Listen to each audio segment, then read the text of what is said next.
Good morning, everybody. This is Pastor Sam Lopez from Amazing Love Sanctuary, and I just wanted to thank you for being here and joining us here on this third Sunday of Advent.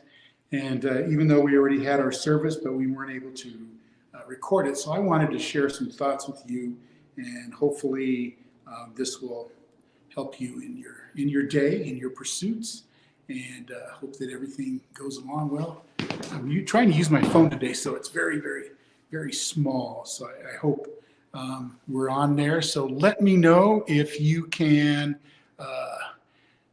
get this. Make sure everybody can hear me.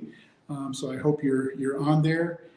If you can hear me, give me a short message or a thumbs up or something, and let me know that you're picking up the sound on this. So you can see we have over here, let me see so I can get a better picture. There we go. So we've got the candles lit. So we've got the Yule candle over here, and then we've got the Advent candles over here. All right, okay, a couple stars. So that means everybody's hearing us well. And then if you look over here on the altar, we have the candles lit over there. So anyway, we had a great morning service and a time of communion together. So I hope you have a chance to join us on Sunday mornings here at 11 o'clock. But I wanted to get on here and give you a real quick recap of what we did. And so this is the third Sunday of Advent, and it's definitely the candle of joy and what that means to us. So we lit the candles and went on with our morning service here. So my message this morning was called Joy in the Midst of Chaos.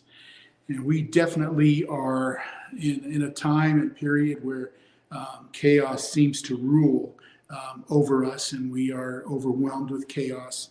It seems like daily. And so the question is when we talk about chaos, is joy really possible? Is joy real? How do we live out our lives with all the ups and downs and find joy in reality? And so we're going to, hopefully in a few minutes here, try to discover how we can choose to live a life of love and joy and in our lives.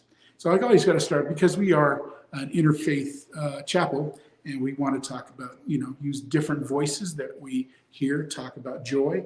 And the first one is from the words of Jesus, and I use the Message translation.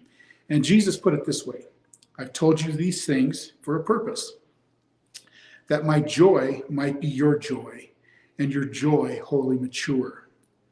This is my command: love one another the way I have loved you. This is the very best way to love. Put your life on the line for your friends. You are my friends, and when you do the things I command you, I am no longer calling you servants, because servants don't understand what their master is thinking and planning. No, I've named you friends, because I've let you in on everything that I've heard. In John 7, Jesus said on kind of his final day of the feast, he said, if anyone thirsts, let him come to me and drink. Rivers of living water will brim and spill out of the depths of anyone who believes in me this way. One of my favorite writers is Father Henry Newen, and he wrote, joy does not simply happen to us.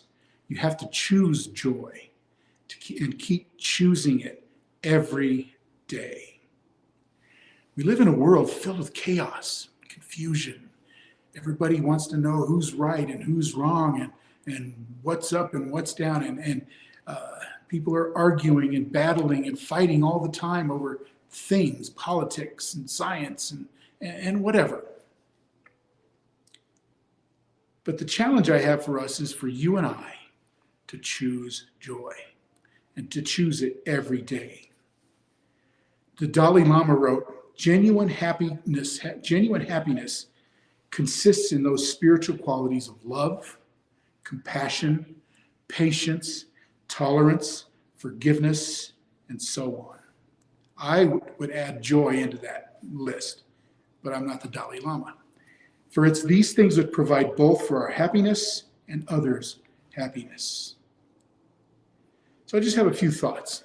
Number one, first of all, we are chosen for joy. We are chosen to be people of joy. Jesus said that I want my joy to be complete in you. And remember that the love of God towards us is motivated by joy. And happiness is a human quality. And we're happy, it seems like there's another side of it. We're happy when we get our way. A young child is happy when everything goes their way. But there's joy that transcends all of that. There's a joy that comes from deep inside, an inner peace, a joy that comes from the conviction of knowing that we are loved and accepted as the children of God and by each other. The second thing is that we're chosen for love. And that's a wonderful and a disturbing phrase. Jesus chose us, and he says, and he chose those people he was speaking to, I choose you to be my friends. He said, I no longer call you slaves or servants. I call you my friends. And we accept that. We receive that. Jesus said, I have something greater, and you are no longer slaves, but friends. So we're called friends. And we come to him at any time. We come as full partners with him in love. And we understand that we are partners in his love. So finding chaos, finding joy in this chaotic world, it's not just some noble concept. It's not some unknowable philosophy. It doesn't depend on financial security. It doesn't depend on the perfect meme in your Facebook page, but it's relational. It's spiritual. It's about friendship. So I want to give you 6 principles this morning real quick before we wrap this up. And I've got a bunch of other things to do today, but I wanted to get on and share from here in the sanctuary at Amazing Love Sanctuary. So the 6 principles of cultivating joy. The first one is that joy is independent of life's circumstances. Joy is independent of life's circumstances. Let's see if somebody else wrote. There we go. Okay. Gotcha there. All right, Kendra. All right, so joy is independent of the circumstances around us. Joy is a function. The second one is joy is a function of attention. Okay, like that. We often take for granted that's what we receive on a regular basis. The fourth one, joy can be cultivated through sincere prayer, through self-reflection, through meditation. Learn to seek and find and discover the beauty of joy. Let's see, if we can get rid of that one. Okay, let's move on to the next one. How did we get there? I don't know what I did here. Sorry, everybody.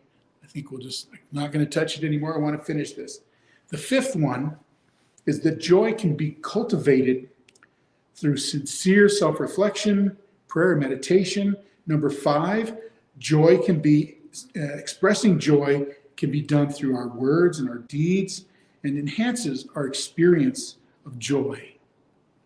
This morning in the message, I talked about during the quarantine, I would sit here in my office here at the sanctuary, and I was like alone most of the time. It was really weird. And because everybody was quarantined, and I snuck out and came to my office all by myself. And so I put this big table in the middle here of the chapel, and I had this guy that came. I called him, his name is Bob. I called him Crazy Bob. I've never seen him again. He was here with me through most of the quarantine, and we talked about everything. We talked about politics. We talked about religion. I found out he'd been kicked out of a church, and everything. And he was sneaking around during quarantine and just wandered into the chapel here. And we had these funny conversations about politics, about religion, about church.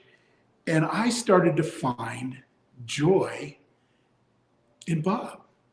I found joy in this oddball, crazy Bob who came in, and I found joy in his presence. So his life blessed my life and enhanced everything that we were doing. And I experienced joy for those long days of quarantine here. The sixth one is our deepest sense of joy comes through grace, with the awareness that we have not earned it, but we've been given it.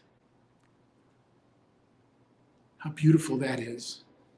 That joy is one of the most amazing gifts that we have. And it comes from this knowing and understanding and being a part of God's presence in our lives. And that's the most important thing. Let's see here. I wanted to get back over here.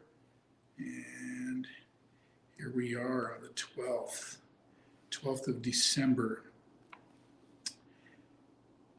So I wanted to share some other thoughts with you finally. And just realize that on this day of Advent, when we light the candles, we celebrate joy. And we wait for this time of darkness being turned into light. We find that we experience in this joy. We find peace in the midst of it. And we understand that God's presence is real in our lives. And how much we need each other to experience that joy. If I got one thing out of this whole message, is to remind us that we need each other to experience joy, even the craziest of people. But I think those are some of the lessons that we learn from each other, and we can be blessed with from each other. So I hope that these words, I know it was short, we got it done like in 13 minutes or 15 minutes, but I just wanted to give you a recap of today's message and hope it blessed you and remind you and invite you to join us here on Sunday mornings at 10:30 for coffee, 11 o'clock after coffee. And then next Sunday, we're going to light another Advent candle, and then we're going to go into celebrating Blue Christmas. So if you're carrying some grief and some struggles and pain, and you've lost somebody during this time of the year, we want to invite you to be with us at the Blue Christmas service on the 21st. I think that's when we're going to do that. And then also celebrate winter solstice. And I think you'll be blessed. So join us here at Amazing Love Sanctuary. It's a little bit different than you've probably been used to in other churches, but this is a good place to be. I want you to know that when you come here, we're going to love you. We're going to care for you. We're going to celebrate together. We're going to give you a big hug and thank you for being here. So let me close in a prayer and then let you guys go on with your day. With each new day, help us, Lord, to make our lives a hymn of constant praise to you. Teach us that your sweetest song is stirred when our hands are open in generosity and our feet are quick to bring good news of your love to every human being. Remind us every day that you love us and you care for us. In all of your holy names. Amen. Now may the peace of the Lord Christ go with you wherever he may send you. May he guide you through the wilderness, protect you through the storm. May he bring you back rejoicing at the wonders he has shown you, and may he bring you home rejoicing once again into the doors of Amazing Love Sanctuary. I hope you were blessed today, and I hope that you were encouraged So thank you for being here. I'm glad I could get on and not be in my office, but be here in the sanctuary. So God bless you. Have a great day. God bless. Bye.